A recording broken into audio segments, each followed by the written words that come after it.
We are at CNU 31 in Charlotte. Got Allie Quinlan here with me today. Allie, how you doing this morning?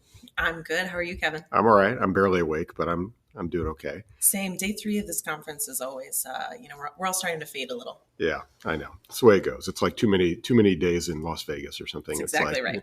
You hit like 48 hours, and that's just about enough to go home.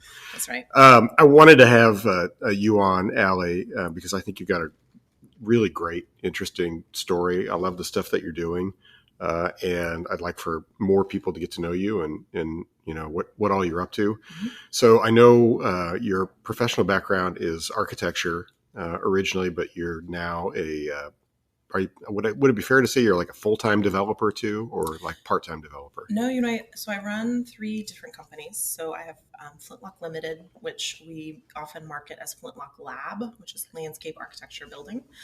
So I'm a licensed architect. I did a 5-year degree first. I did a 2-year post-professional landscape degree after I graduated in 2008, and there were no jobs available.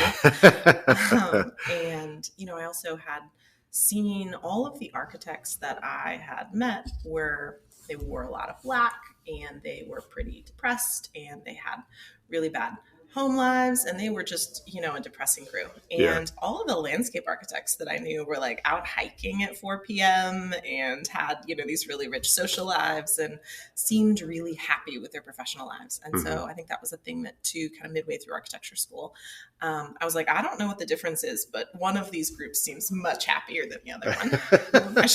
I should get more of that. So licensed as both. And a lot of my work is really a lot of my design work, kind of that primary. All of my payroll is through the design practice. Most of our income is from the design practice. And most of our work is, I live in a really topographic region. So I'm in Northwest Arkansas. We are in the Boston Mountains, and a lot of our undeveloped sites have a 15 to 20% cross grade and quite a bit of tree cover. And so working in that kind of region, being both a landscape architect and an architect, being able to do site planning and mitigation and master planning that really is based around what do we need the land to make up and what do we need the architecture to make up, and how do those two really work together pretty seamlessly has been really the core of our work. So I have a team of 8 with that crew, and then I have a development company called Flintlock Development, and I bought an 1.5 acres downtown in 2016 in Fayetteville. Was that your first effort at trying to do development when you bought the 1.5 acres? I sometimes say that I started really early at Inc. Dev. I'm a senior faculty member. I am a board member now. I am a passionate Inc. Dev Alliance member, and we often say start small, right? Start with that house flip, start with the duplex. And so in that sense, I started development when I was 16. I went to college when I was 16 at OU. I was too young to live in the dorms, and so bought a house with my sister, another architecture student. And it was terrifying when we bought it. And so we rehabbed it the entire time. We lived there, through architecture school, and then sold it when we moved. And that was the seed money that then I bought and, flipped houses that I lived in, kind of 16 through 25. How many houses did you live in and flip? I lived in rentals for a while in DC while I was living in DC. So I think 3, and then bought my first investment, a house flip, when I was 25, and then sold it and started my design practice with that. And so it was the first big scale. South Street is the 1.5 acres downtown. It's a kind of weird trapezoidal site that has an alley along one side, and it's got 20, 30 feet of drop from one corner to the other. It's a pretty gnarly site in some ways, but the location is great. And so it was the first time I'd really done full entitlement and land development and infrastructure and negotiating sewer line installs and cost shares with the city, and really digging into much more traditional infill development checklist. So let's talk a little bit about like that first project, because I think I always think it's interesting for people to understand like how to get started. You Mm-hmm. know, like I think for so many people who are interested in small scale development, Mm-hmm. whether they're an architect or not, or Mm-hmm. whatever background you come from, it just seems like it can be daunting for people to take that first Yeah. step. So how did you like identify this site? How did you figure out that this was something you wanted to do? Or how did you figure out that this particular site was something you wanted to do? And then what happened, after that? Kind of walk me through it. That was really luck. And in retrospect, I wouldn't recommend that anyone make the jump that I did between, individual houses. I got into architecture because I love historic preservation. Hmm.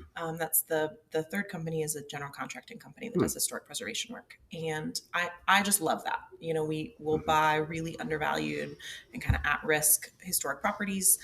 Renovate them and then generally sell them. Although we have a couple that we put tenants in and kept.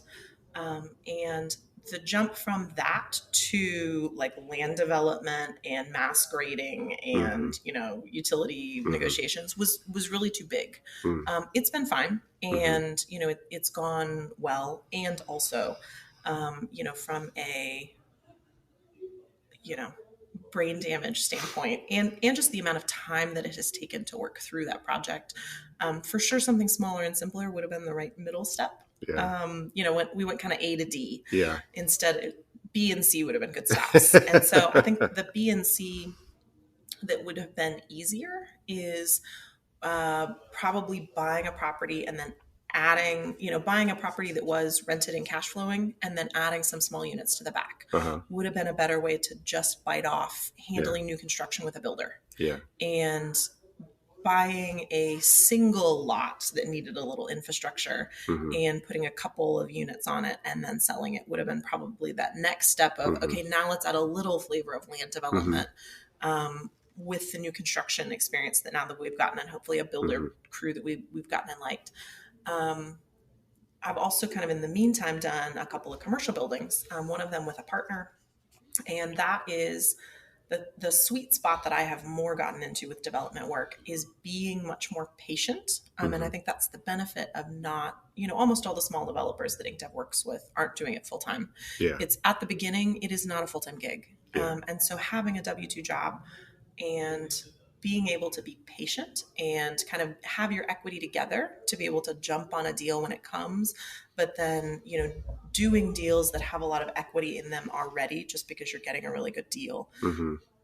I think is for sure the way to get started. Hmm. Don't I think I was actually negotiating on the next door property to South Hmm. Street for several months and just wasn't making any headway with the owner and was down there for a meeting and the neighbor next door was putting a sign up and I walked up and shook a hand and Hmm. bought it a couple weeks later. Hmm. And so it was more just luck and uh, happenstance. So, It was not strategy. I don't want to mislead you that this was well, some real strategic I move. know, and we can overdo it and overthink it when it comes to strategy Yeah. too. And sometimes you just have to strike when the opportunity comes. So, Yeah.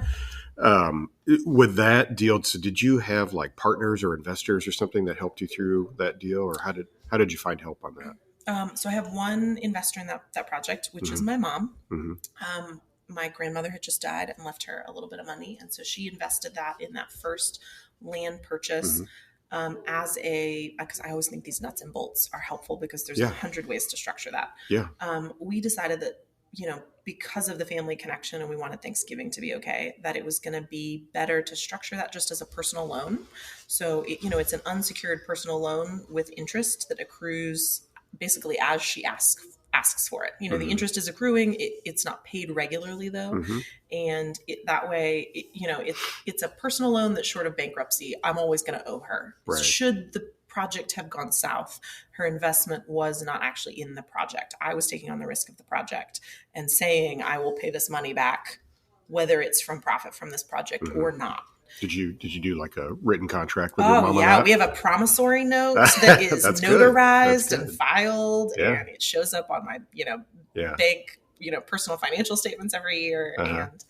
And Do you recommend that to other people, like who are doing friends and family I raises? mean, I think that the more I mean, just generally as a life strategy, I think that the more on paper we can have things, the less fuzziness there is. I think Hmm. often, disagreements about money and timelines and all of that stuff comes from both parties having really different ideas of what's going to happen.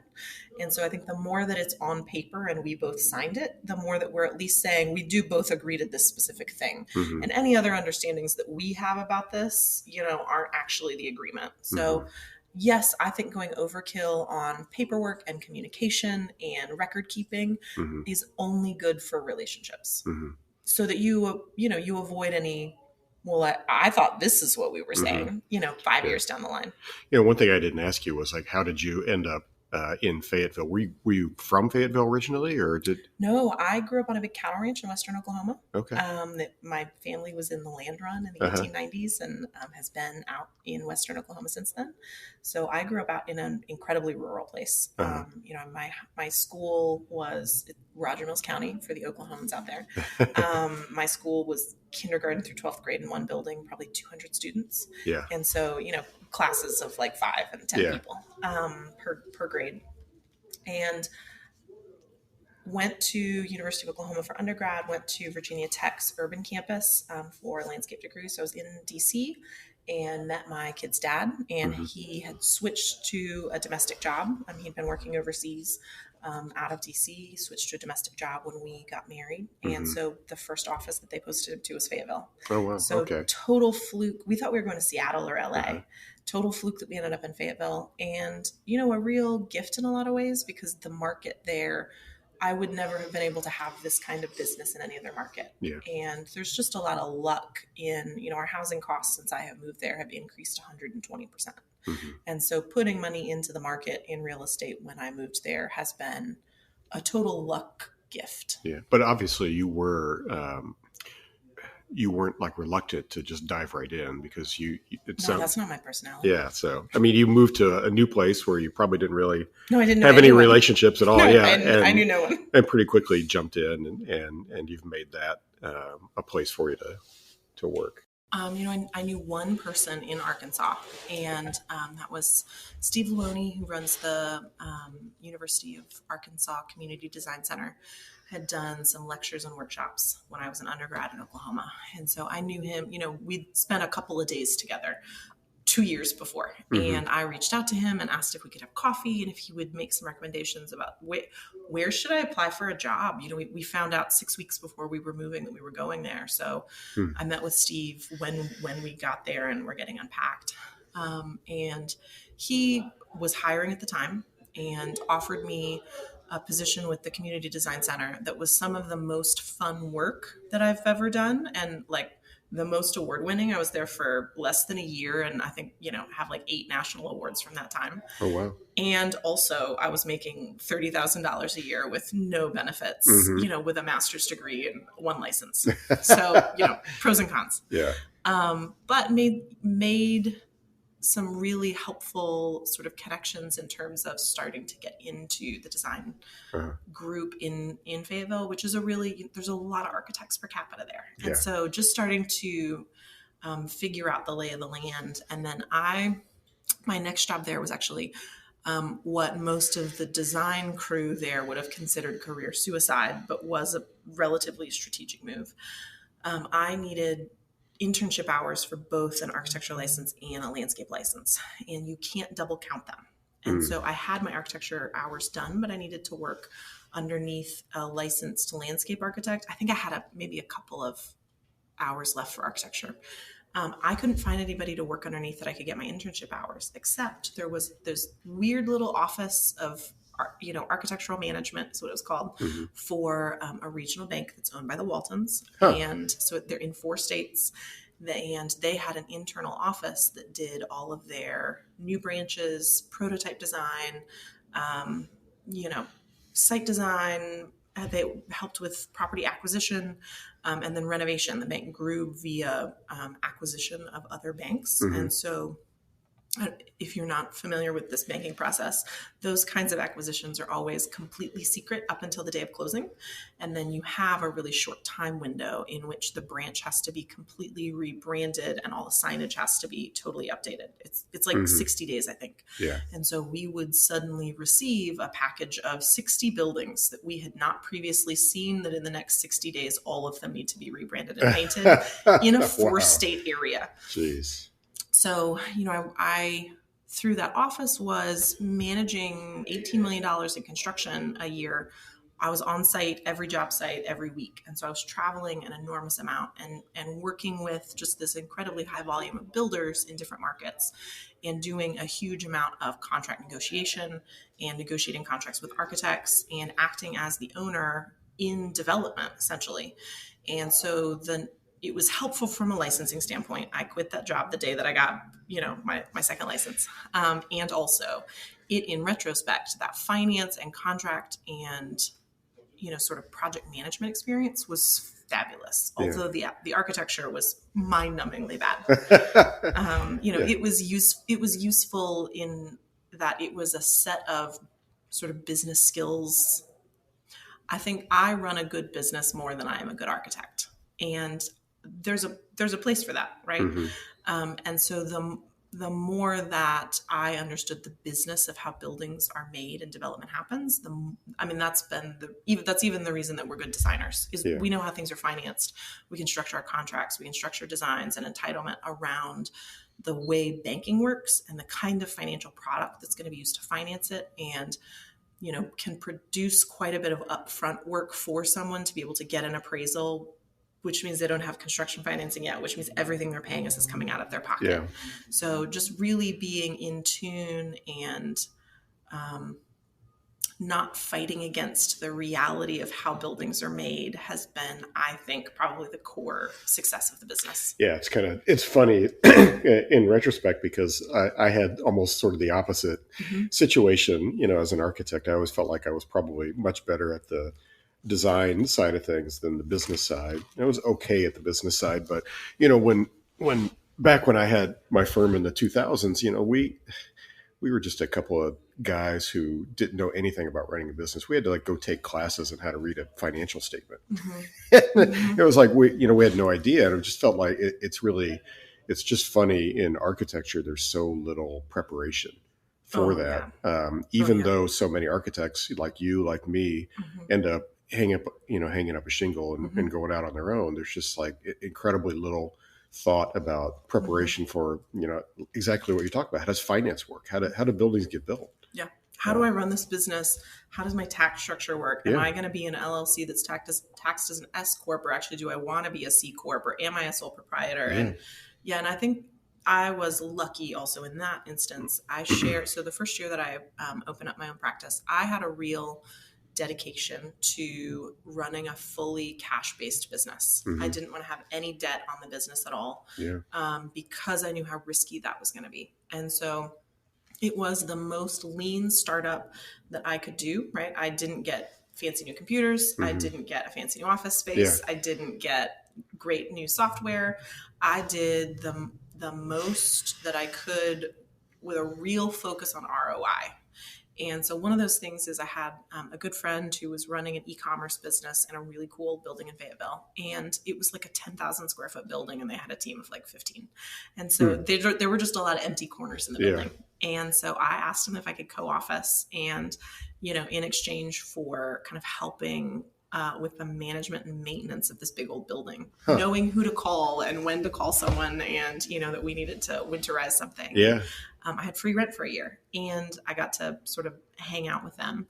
And they had a finance person who went out on their own, had been a CPA. It's another woman who had little kids and wanted to have more flexibility. So she started working from home doing bookkeeping. And so was lucky to kind of have that connection of, from day one, having a third party who was, meeting with me monthly, going over books, providing full financial statements that the bank loved, that it was this super professional, even though it was this tiny little business. Really organized. She set up all the systems that we still use now. And so we really started the way that I meant to go on, which was super organized, cash-based, and as little overhead as possible to provide as much flexibility and resiliency to the business as possible. So when you started out, like who did you, when you started out on the architecture side Mm-hmm. and having your business, who were your first clients? How did you go about finding them? Because I think that, I mean, I think it's also fascinating that you have both these interests in like historic rehab and you're Mm-hmm. thinking about house flips, but you're also starting an architecture and landscape architecture Mm-hmm. business. So how Mm-hmm. did you go find clients for that? Entertainingly, I had clients lined up before I left, and several of the clients were bank branch property managers who I'd been working on their projects, let them know I was leaving, and they just hired me as a fee consultant to keep doing the same thing that I had been doing on the projects. Huh. And so that was a helpful switch. I had two custom homes lined up before I left. Mm-hmm. I had done the kind of business management, business development before I left. So I had probably 3 months of work lined up Mm-hmm. when I left. And so my first year was pretty profitable Mm-hmm. because I have always had a real dedication to, there's only, I keep pretty strong metrics on how billable I am and, how much volunteer Mm-hmm. work I can do and how much research work I can do. And like me sitting and reading a book at the office is not work. Mm-hmm. And so I can read it at home at night, but if I'm at the office, I am doing billable client work or actively out negotiating new work. Yeah. And so that's something that I think helped up front, just being really disciplined about, would someone else pay me to be doing the thing that I'm doing right now? And if Yeah. the answer is no, then I need to do it after hours. It feels like a really unusual set of qualities, especially in an architect. Yes. Yes. Again, I've never been a very good architect. It's fascinating. I'm a very reluctant architect. Let me put it that way. So then, as that evolved, like what's the kind of work then that the architecture and landscape architecture firms do? Like what kind of clients do you have? I really wanted to be doing more landscape architecture. And when I first started, there just wasn't that much landscape architecture in our region. Just generally, people weren't spending money on that. And there were not big regional projects. There were not big civic projects. There were a decent amount of landscape architects, and none of them had enough work. And so that was a real benefit to me in having both abilities. It was being able to jump into what the market had right then. And so I had worked in multifamily in DC. That's my background. I'd worked for a multifamily. My first job back after grad school, I worked odd jobs, and I actually was a personal trainer for a few years. And because again, that was what there was available that was paying money in DC. Yeah. And my first job back was with a personal training client who was an architect. He convinced his firm to hire me because he'd seen me up at 5 a.m. every day and, thought that I was disciplined and could communicate well. And so I'd laid out really dense apartment, like interior layouts. And I think learned skills from laying out apartments all day, every day. That has directly translated into all the small format housing that I do now. Mm-hmm. So, the structure, and then I transitioned from working for that multifamily architecture firm to working for the landscape architect that primarily did the multifamily site layouts and landscape design. And so I was working on the same buildings inside, outside. And that's really what the practice is now. I would say, 20% of our work, but a big chunk of our income is master planning. And so we often receive a site from a client that a civil engineer has laid out and they don't like it. And so it's helpful that we can then track those metrics we generally get about a 40% increase in density, which either means we're building on 40% of the site because they have a cap of units that they want to do. Yeah. And we're doing, some sort of conservation or ecological, management and design of the other portion, or we're saving it for future development, or we're adding 30 to 40% more units. Yeah. And so most of my practice is Tetris, and we're so good at Tetris. And so, we can generally track about a 15 to 20% reduction in infrastructure lengths and about a 30 to 40% increase in efficiency of development.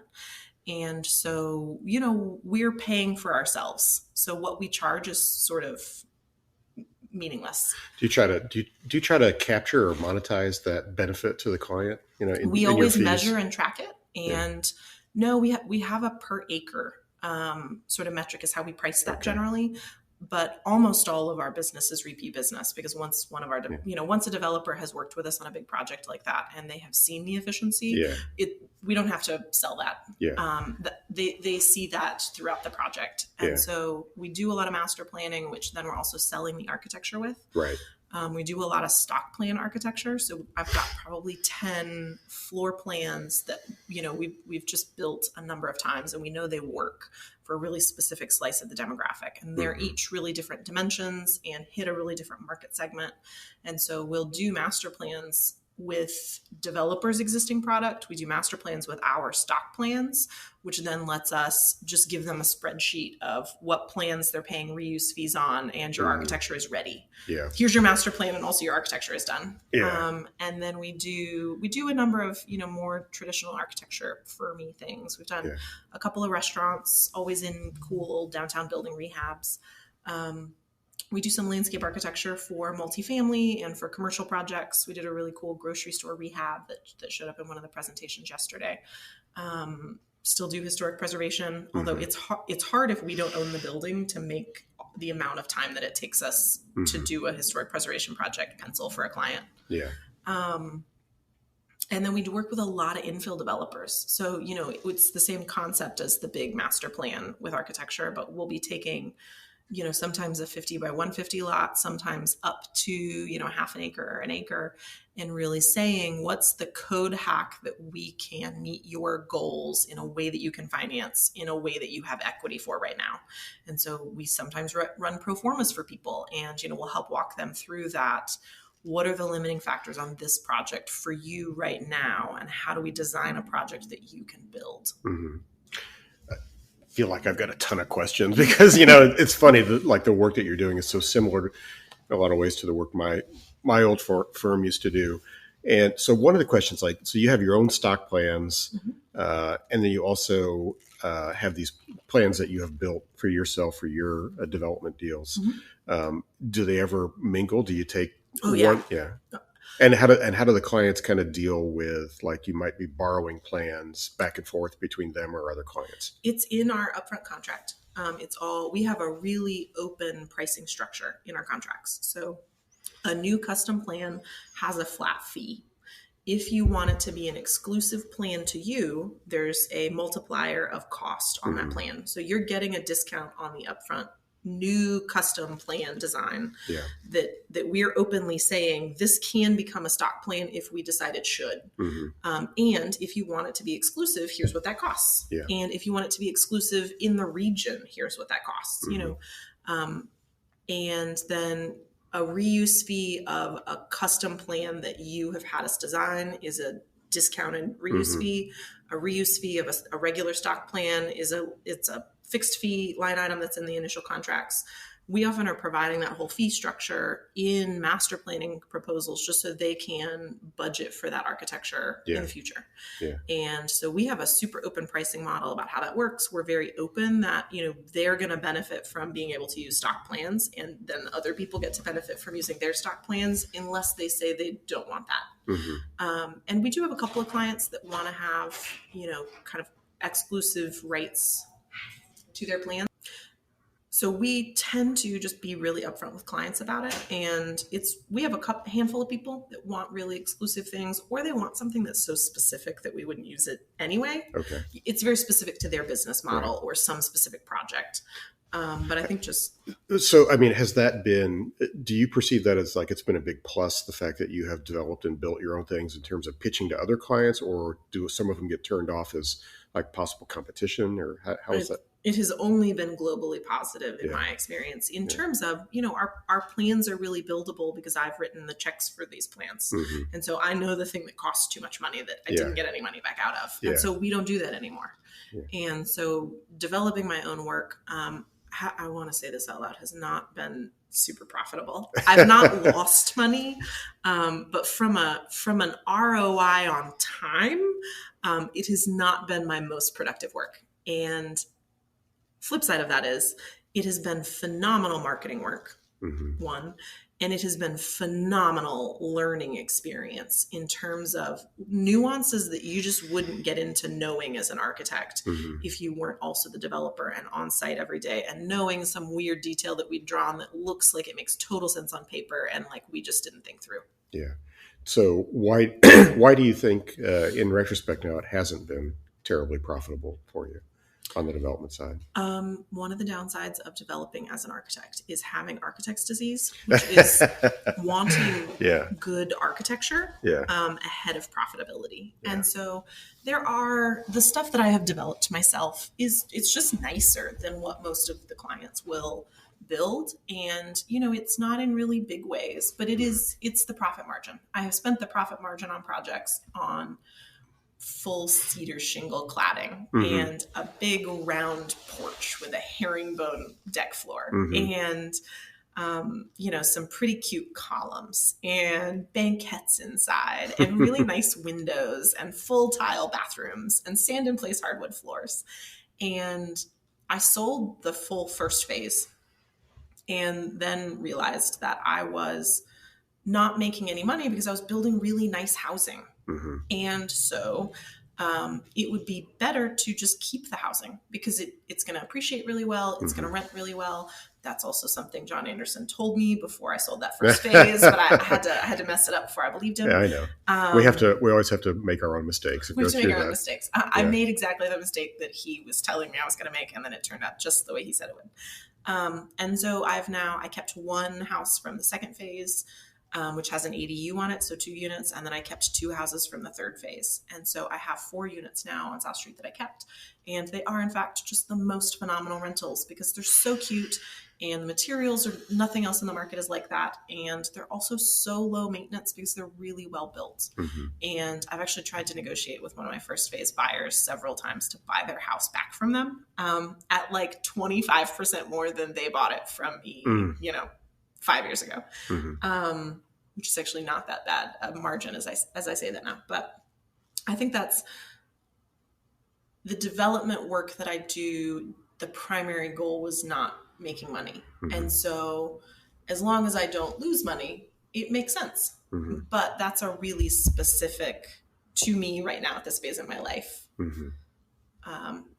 Each phase has been more profitable. We've even, there's a lot of nuance of we can make a house pencil that is under 700 square feet with 1 bathroom. That works fine. We can make a house pencil that is 1,200 to 1,500 square feet, 2 or 3 bedrooms, 1.5 bathrooms. No problem. Every one of those that we do works. That like maybe 650 really up to 1,200 square feet is very hard to make a pencil. We have one house that is 1,000 square feet and has 2 beds, 2 full bathrooms. And it's the only house that I lost money on. The phase itself did fine because one of the other houses made enough money to cover it. But there is a dead spot for us that I wouldn't have known about if I hadn't been developing lots of plans of different sizes and seeing that outsized impact from a price. They each sell for about the same price per square foot. And so if we add a second bathroom and that's adding, $10 a square foot because it's only a 1,000 square foot house, I can't capture that back in the sale price. And so it's really helped hone in a lot of the specifics of exactly what we need to provide. I'm also then showing and selling these houses and negotiating those contracts through. So getting a lot of really good market data of 20 people will come and look at this house and we're getting their feedback specifically on what works, what doesn't, which then helps kind of on a live, design basis, know what people want and what are the deal breakers and what are the sort of surprising things that makes the house work for them or not. Yeah, it's interesting. Yeah. God, we have some similar stories in that regard. It's funny, but I designed and built a house, an infill house in Kansas City, Missouri, about 2005, and then I had the bright idea to try to do a FSBO, and I was going to sell it myself, and did the open houses, and I've said in retrospect, I feel like every architect should do that, Mm-hmm. and because It's very humbling. it is the most humbling It's very thing humbling. that you ever go through, Uh-huh. because then you have all these people, come through your house, Mm-hmm. and you quickly learn like all the mistakes that you made. Yes. Mm-hmm. And it's remarkable. I ended up buying the house and living in it because to be frank, I could not sell it for the price that I needed to get out of it Yes. to make money on it. Yep. So I bought it and lived in it, and I enjoyed it. And I eventually added a ADU to it, Mm-hmm. and made my way through it okay. But I mean, it was a bit of a painful learning Mm-hmm. experience. But a great learning experience, Mm-hmm. because there were so many details about laying out a house and thinking about the design of a house that I'd never really deeply thought about Mm-hmm. until going through all that. Mm-hmm. So when you look at your projects going forward, then do you feel like then you really just want to focus more on rentals, or do you want to try to do for sale housing again, or how would you evaluate that? My goal at this point, I switched banks recently, which is a real, I'm a very committed person, just as a personality type. And so I'd been fully banked with the same bank for 10 years, um, you know, all of the businesses, and recently switched and am in the process currently of switching. And it was entertaining needing to explain to a new banker how the finances of these businesses worked. Um, and it helped me come to a really, I think, accurate but not thing I would have said before, which is really the business structure is we make money doing design services for a fee, Mhm. and we put that money into real estate and as an investment. And so rental long term, is really where, and some of this is also just the phasing of South Street. South Street's 22 units, not 10 of them are done. And I designed it for the first 10 units to be for sale so that then I would make enough money to build and Mhm. keep the other 12 units. Mhm. And so that was a strategic, intentional design, which I was not dedicated enough about accounting to actually keep all the money that we made selling houses, in the business to then Mhm. put into that. But yeah, the way that those last 12 lots will work is it's structured to be a rental piece that I keep long term. That Mhm. is like my retirement, more or less. But Right. the thing that's also tricky about that is waiting for that. Here's where that patience comes in, Yeah. right? You want to have the project ready or the equity ready. You want to be able to jump when the timing is right. And then you need to be patient. Like right now is not the moment to build 12 rental units to keep. Mhm. And so I had actually permitted them. We were fully permitted on the 12 townhouses um, in 2020. We were permitted and contracted with a builder and preparing to build them. And during the pandemic, when lumber, doubled in Right. prices, it wasn't the time, so it got shelved. And now interest rates are so high. And so I am hopeful that at some point, in the next 5 years, that there is that right market time. The project is designed. We have all the permit plans, done. We'll have to reapply, but Yeah. everything's been kind of worked out, and that we can jump on it when the timing is right. But Yeah. I'm in a real new mode of there's no rush on pushing a project through at the wrong time. Mhm. With the work that you've done on commercial properties and commercial rehabs, is that something Mm-hmm. you've looked at from on the development side too, that you'd be interested in like buying and keeping Mm-hmm. commercial buildings? Yeah, that's the first commercial building that I did was again with a partner who's smarter than me about it, so that was really nice. And it's a building that was undervalued by the person selling it effectively enough that we actually didn't have to put any cash in the deal. The building appraised for like 30% more Mhm. than they were asking to sell it for. And so we had a bank locally that was really, they know the neighborhood really well. They knew the building Mhm. really well. They walked through it. They felt very comfortable that if we defaulted, they could sell it and, probably make some money because we were getting such a good deal on it. And so we didn't put any cash in that deal and rented it. It was leased for 2 years, and then sold it and Hmm. made some nice money on it with no money in. And so Mhm. that kind of project it's an ugly, simple, basic building. It is a Mhm. plain old 1-story rectangle with no windows. Yeah. And we added some skylights. And so, yes, those kinds of I think that's where being an architect can be tricky because it's hard to buy that building and not make it cute. Yeah. And also, um, there's a huge benefit, yes, in being able to be plugged in enough to know when that stuff is coming up and then being able to do something with it. But the thing about commercial that is really different about residential is it's really hinges on the tenant. I mean, you can do some speculative Right. commercial, but Right. short of having a really good tenant that wants to lease and not buy, commercial is just harder. It's a different beast. Yeah. Bernice has had some success with it. Has she like pushed you to try to do anything that way? She's done such a good job with that. And, Yeah. Monty's done a great job with that Yeah, in terms exactly. of finding the tenant who has a great idea, doesn't have enough money to buy a building, but would be a good tenant for a couple of years, and then buying something specifically for their business, Yeah. which I think is a phenomenal way to do that and requires a connectivity in the community and to small business owners that I do not currently have in my life. I've joked that I'm in my shut-in era. I am working a lot, as makes sense. And I had a baby last year during CNU. And so I have a 1-year-old and a 4-year-old that I'm a single parent to. And so if I'm not at my office, the hours of 8 to 5, I am home, fully embedded in parenting. And so I think there's a lot of that tenant work that comes from being out in the community, right? It comes from knowing the people who have the cool idea and who are starting the food truck, who hate their job and are super good at making pies in Bernice's case, right? And so they open the pie shop. And so I think some of that is there's a season for each one of these things. And that kind of commercial I am not in the season for. I'm gonna have to like get out of my house again to find those things. I mean, they're not coming knocking on the door. Running 3 businesses and being a single mom, that's it's a lot. A busy season. And also especially little ones like a 1-year-old. Oh man. They really require a lot. Oh man. Yeah. I've had both of them solo since the baby was 6 weeks old, and it has, you just didn't sleep, and you've heard me complain about this.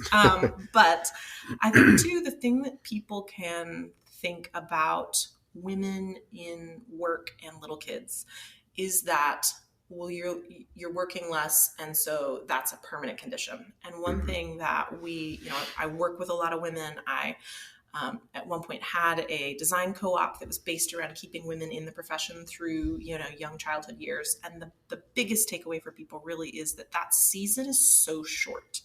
Like if we think about this as a sabbatical, right? That we have maybe a 5 to 7 year window out of probably a 40 to 50 year career with less than 10% of our working years, that it's just different. And, there's a funny thing too that I talk about with women who have had kids, that the linguistic part of your brain, there's a really good New York Times article on this, the linguistic part of your brain postpartum shrinks by like 30 to 40%.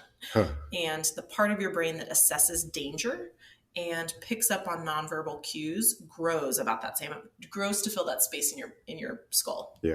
And there's about a 2-year window postpartum where it's not useful to you evolutionarily to be focusing a lot on linguistics. And it comes back, right? That then about the time the baby starts talking, that brain matter flips again, which is a cool evolutionary thing, and also means it's hard for me to remember words right now. I have a lot of notes when I'm speaking.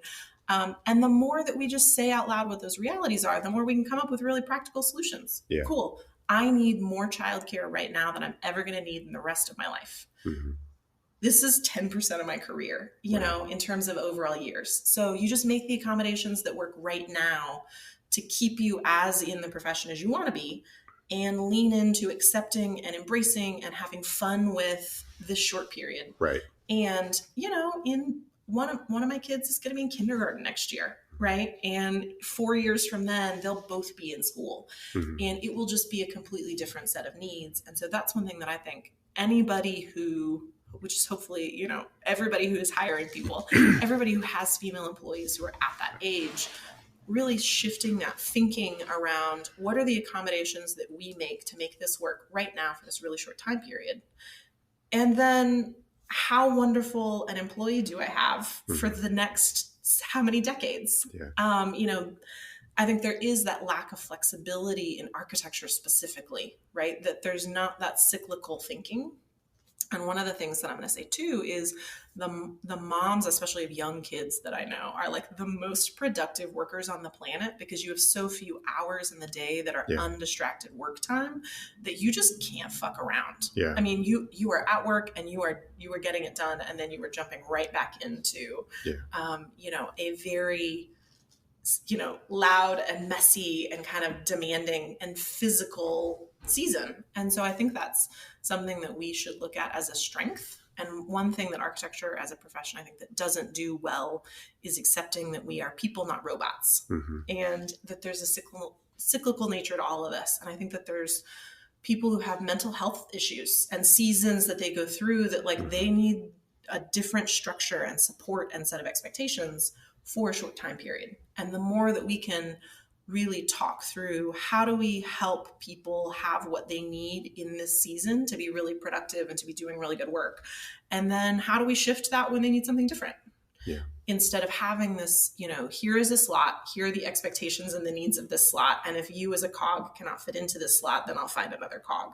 Yeah, I mean, I think that's just a great way to think about it, and it resonates even with me, and even as a dad. And I know, obviously, I have help with my wife, and we went through similar evaluations, like when we had our kids, and she actually kind of quit her job and her career that she was doing when we had our first kid to stay home for the first 3 or 4 years, which was not something like we'd originally planned on at all. Yeah. I think she was ready for a break anyway from all of that, but we were fortunate. I tell the story a lot when I talk to people about house hacking. It's we were living in a townhouse in Savannah that we owned that had a carriage house in the back, and the carriage house basically paid the mortgage. And so it was financially easier for us to kind of make that decision to just have one salary. And then she took, we ended up having 2 kids, and she took really the first about 4 years there and stayed at home and really helped usher them through.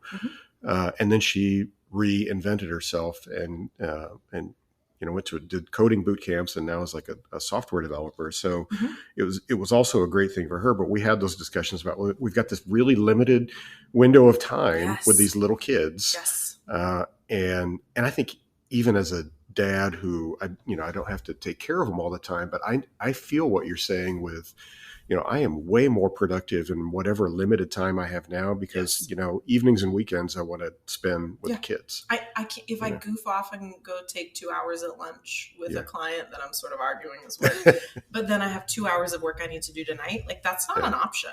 Yeah. I mean, it's just not. Exactly. And that presents a challenge, but it's also a great thing. I had Tim Urban, who writes the site Wait But Why. He does these really great, simple little diagrams and cartoon diagrams. And he's done one that a lot of people have used that basically is taking your life and mapping it out each week as a series of boxes, as a visual diagram to see this is how much time you have. And oh my God, that's depressing. I know. I'll do that later and have an existential crisis. Well, it's funny because it helps put a lot in perspective. And I thought about that when I had a cousin of mine who posted something on Facebook, and she had mentioned that she'd had a daughter that had just turned 18 and everything. And she had shared some pictures of when she was 9, and she realized when she was 9 that she was halfway through her time with that child. Yeah. And don't think about it that way, but no, I do. I think a lot of us, we think about, oh God, it's a grind. We're trying to help them grow. Trying to get through. We're trying to get through it. But then all of a sudden there's a day that's going to come. You're not going to have much time left with this person. And so, well, and I do think about that kind of stuff a lot. I had, we've talked about this, but I had a partner we had 3 partners in the design co-op. And all of us were really good friends and had sole proprietor architecture firms. We kept our own brands. We got shared staff and shared offices. And one of our partners died suddenly at 42 with a little kid. And that was 2019. That was October of 2019. And in April of 2021, so 18 months later, I have a cousin that I absolutely adore, just the most fun person in any room ever, who went to sleep and didn't wake up at 45. 3 kids. And so I do have this, I have, right, as we do the weeks, I'm like, that's assuming we live to our 70s. Exactly. And so I think I do have this very new kind of life philosophy, right? That is also just like, this could all be so short. And so is this the work that we want to be doing today? And is this the thing that we want to be doing today? And I think it helps filter and make really realistic as we look at those weeks. Like, do I want to be working with this client who makes me miserable? And like, I'm for sure much faster to fire clients now. Like, it's a 3-strike rule. And the third time that we're like, this is making me miserable, we fire you and help you find another architect. Yeah. Because life is too short to be to be miserable at work every day. Right. Life is too short to be miserable at home every day. And so I think that, like, that realistic viewpoint of, this is the only one of these that we get to do. And that's both in terms of impact, and that's in terms of learning, and that's in terms of relationships and growth, and, you know, all of these different things that we really have to think about, you know, people and life as being not just about getting through today. Yeah. And, you know, I love hearing too about how housing made it possible for you guys to live a lifestyle that I'm sure is going to feel so special for the rest of the weeks. Yeah. Right.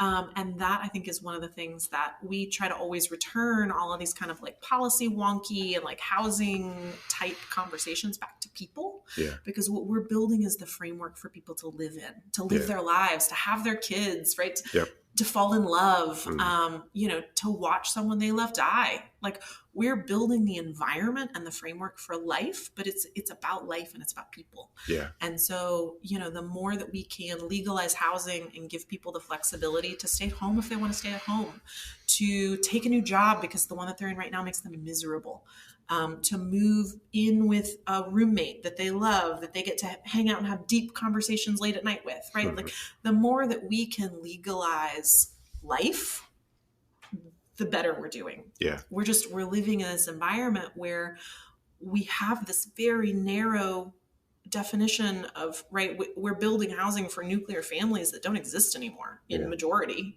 Yeah. And so we're limiting people's ability to create these relationships, to make choices that make sense for them financially. We are limiting people's lives, and they don't get those back. It can't take us 40 years to fix this because we've lost an entire generation of lives. And so this work feels so deep to me because that's the lens that I think I view it through. Yeah, that's beautifully said. You guys can't see that I'm just like a sobbing mess over That's here. okay. It's you know, congratulations. You're the first person who's cried on a podcast. That is super on brand. And, you know, it might not be the last time I'll cry on a podcast. I think this is the first time I've cried on, for sure, a podcast. Well, it's great, and first but not last. I take everything you said and agree with it. I'm just, you know, it's funny because you know, we have these conversations at CNU and other places and with planners, and everything about policy sounds so wonky and abstract. And I have always tried to, like, when I have been pushing house hacking for people, I really just try to tell my personal story. Here's how it's actually benefited my life. I love it. You know, and because when I was 30 years old, I owned and lived in a triplex. Yeah.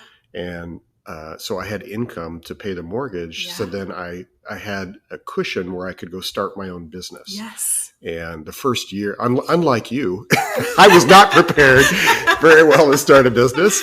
And the first year was brutally hard. Yeah, totally. And made very, very little money. But because I had prepared myself with the house hack situation and I basically had no housing expense, I had a way to get through it. Yeah. And then similarly with having kids and everything else. So to me, these things are not like abstract. They're very tangible. Yeah. Well, and that's, you know, I'll pitch to you then that maybe next year. I was talking with Ivy and Ivy Van, who's from New Hampshire, and Tom Emerson, who's from Maine. Yeah. I've had 2 separate conversations at the CNU about doing a session that is we're branding it supportive housing, right? Mm-hmm. And so kind of those three examples to add to yours, and I think you've fully encapsulated then, you know, the that fourth version of that, which is how housing can add to your life and your Mm-hmm. trajectory. And so, you know, we're talking with Ivy about sort of the idea that she took her house and cut Mm-hmm. it up into apartments, right? Yeah. She has 4 kids. They had this big house in New England that they needed for Mm-hmm. that number of decades, right? And now they don't. And so they've cut it up into apartments, and Yeah. she now has income. She also could have a caretaker at some point, you know, 30 Right. years down the line, move into one of those apartments and be in the house with them. Tom was talking about, you know, same thing, has all these kids who now are grown up and out of the house, has one, you know, I think daughter who lives at home still is going to need more supportive care kind of long term. And so they've figured out how to cut up ADUs on the property so that they can be in one unit, she can be in one unit, and then they can have either income producing in the last unit.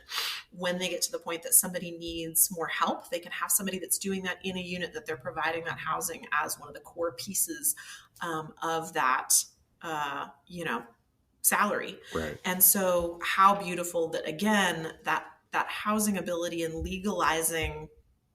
legalizing life here, right? Like Mm-hmm. they can get what they need because they can do that with housing. Yeah. My kind of house hack version is I was in a really big house. I sold a big historic project, Mm-hmm. sold that, moved into, you know, again, I'm jumping A to D here. I didn't go to a middle ground. I sold my, like, you know, 5,000 square foot big historic house, and moved when I had both kids suddenly by myself, moved into a 2-bedroom, 1-bathroom right around the corner. It's very small, and the kids sharing a room has not worked. So I've got a baby sleeping in the living room with no door, and, you know, you can't come in the front door past 7 p.m. and everybody has to talk quietly. That's not working great either. So I have another big historic project that we've been working on that has all of these bedrooms and an attached ADU. We've carved an attached ADU into it. And I'm going to move in a few months, and I'm going to move in with a couple of the college girls that help with the kids. And that is going to give me an ability to, like, take a shower without 2 kids yelling in the bathroom, at me the whole time. And it's going to really make a flexibility possible, and it's going to give them a safe and free housing situation. And so we do not meet the family definition. We will be breaking the law the day that we move in. And also, those are the kinds of laws that keep us from being able to do the thing that makes sense for us right now. Mm-hmm. And that's one of those, ADUs that require owner occupancy just totally ignores the way that we live and change and grow, right? Like, okay, you have a family member in that ADU now, but, like, if you move your 80-year-old mom in, she's not going to be there for 60 years. Right. So what happens to that ADU next, in 10 years? Yeah. And what happens to that ADU 5 years after that when you get a really cool job offer in Europe for a year and you want to be able to rent the house? Does it just sit empty the entire time you're gone because there's a 1-year period, or a 10-year period, or how, we're building these units that are hopefully going to be there 100 years. How do we look at them as being able to grow and change and flex with us? And how do we just legalize that? Mm-hmm. Yeah. I feel like we could probably go on for hours on this. There's a lot more to dig into. I do want to. I'm a little concerned we're going to start getting people coming in the room here. So, but I want to talk a little bit about Northwest Arkansas and your presence there. It's only like 3.5 hours from Kansas City, and we talked about the other day. I love the region. It's incredible how much it's growing and changing. We'll talk about, like, what your experience has been like living there. Do you feel like you're an evangelist for the area? How do you feel about it as a place that you would stick around for a long time? Yeah. I mean, I've made the joke several times. I speak nationally for InkDev, and so I'm out of Arkansas a decent amount. And I have a regular joke that I tell, that the worst part of living in Arkansas is telling people that you live in Arkansas, because there's just this reaction when you say that in Connecticut that isn't great. Yeah. And also, I don't fully evangelize just because I don't want that many people to know about it. But it's great. It was accidental that I ended up there. I would not have been able to run this kind of business or have this kind of life in a different, bigger market. I would probably be working for, some big firm, which would be fine and a lot less flexible. But, as a region, I think I am an accurate, both, evangelist for it, and also have a lot of criticism for it that I Mm-hmm. think is valid. It's sort of, we joke, it's like a Disneyland economy Mm-hmm. because, the top, the Fortune 1 company in the country, maybe the biggest company in the world, is headquartered there, right? It's Mm-hmm. in a town of 50,000 people. And Right. so there's an enormous amount of resources and wealth that are coming from other communities that are then being plugged into our community. And Right. so there is an enormous amount of spend that happens there, making it a lovely place to live that is complicated sometimes. Yeah. But Yeah. it's a beautiful geography. It is Yeah. a wonderful set of people. There are incredible things happening there. Yeah. And, nothing's perfect. Yeah. Yeah. I think most people who've never been are really not aware of how gorgeous an area it is. And now that it's grown so much, it has a lot of the urban amenities that you'd expect in a bigger city, Yeah. bigger area. Yeah, So, we've got world-class art museums and just like yeah. stunning James Beard award-winning restaurants Yeah. left and right. And Yeah. yeah. But you probably don't want too many people to know about it. Nah, So. man, don't come. It's awful. All right. We've got people rolling in here, so I think we'll Okay. wrap up here. But Allie, This was so fun. we'll have to do this again. And Okay. like I've said before, we've got to figure out a way to do like a shuttle back and forth between KC and Northwest Arkansas and some of our peeps in both those locations. I'm So, here for it. all right. Thanks so much, Great. Kevin. Thanks, Allie.